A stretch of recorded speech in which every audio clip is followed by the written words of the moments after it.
What to do next, सबसे बड़ा plan यही आता है नीट का रिजल्ट आ जाने के बाद। जिन लोगों का भी सिलेक्शन नहीं होता है और उन्हें अगर ऐसा फील हो रहा होता है ना कि उनके पोटेंशियल के अकॉर्डिंग रिजल्ट नहीं आता है, तो वो जो एंग्जाइटी होता है ना, वो बहुत अच्छे से हम समझ सकते हैं।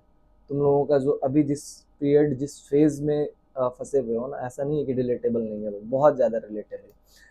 ठीक है, जो अगर सपोज कोई स्टूडेंट कोई भी अगर वो फ्रेश प्रिपरेशन स्टार्ट करना चाहता है अगले नीट 2026 के लिए, तो कैसे करें उस चीज़ के बारे में बताते हैं। देखो, पहले तुम्हारा सिलेक्शन 1 मार्क्स की वजह से नहीं हुआ हो या 100 मार्क्स की वजह से नहीं हुआ हो, डजेंट मैटर। अब वापस से तुम बैटल ग्राउंड में आए हो और वापस से अगेन तुम्हें सब कुछ फिर से रिपीट करना होगा और बहुत ही डेडिकेटली करना होगा। ठीक है, फेज बुरा होगा, नो डाउट। तुम वापस से उन्हीं चैप्टर्स को पढ़ोगे, उन्हीं चैप्टर्स को सॉल्व करोगे, वापस से तुम टेस्ट दोगे, एंग्जाइटी होगा। दैट इज नॉर्मल, सभी के साथ होता है। जितने भी ड्रॉपर्स हैं ना, जो सिलेक्शन मेरे कॉलेज में आए, अभी बात होता है मेरा उन लोगों से, अपने सारे फ्रेंड्स से, तो कहीं ना कहीं वो लोग भी बताते हैं होता है, ऐसा नहीं है कम्प्लीटली कि नहीं होता है, बस इजली सब आ जाते हैं। करना क्या है, what to do next.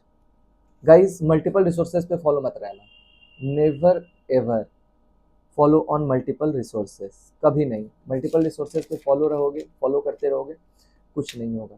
NCERT को अंडर एस्टिमेट मत करो guys, NCERT specially in bio enough, more than enough.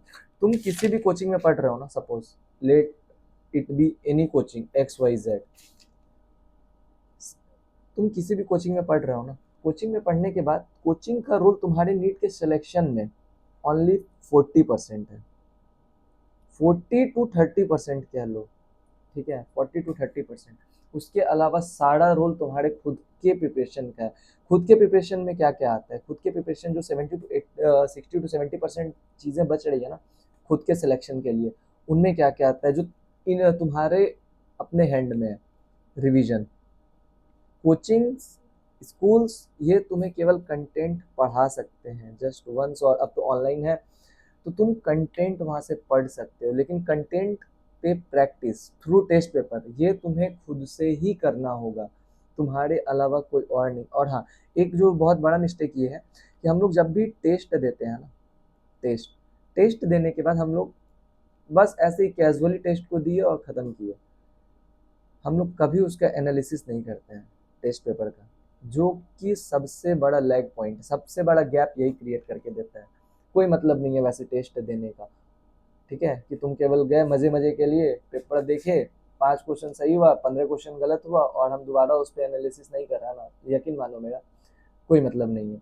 जब तुम पढ़ के टेस्ट दोगे ना और जब पेपर गलत होगा ना, तो तुमको अंदर से आएगा यार इतना मेहनत किए हैं एक चैप्टर पे, हम मान के चलो स्ट्रॉन्ग एक चैप्टर, 3 चैप्टर आ रहा है सपोज टेस्ट में, ठीक है, 3 चैप्टर आ रहा है, हम 3 चैप्टर पे मेहनत किए और मेहनत करने के बाद जब हम पेपर दिए और जब क्वेश्चंस गलत होते हैं ना, तो उस मेहनत पे तुमको ये होता है कि रिग्रेट फील होगा कि यार क्वेश्चंस गलत नहीं होना, ये क्वेश्चन सही कर सकते थे।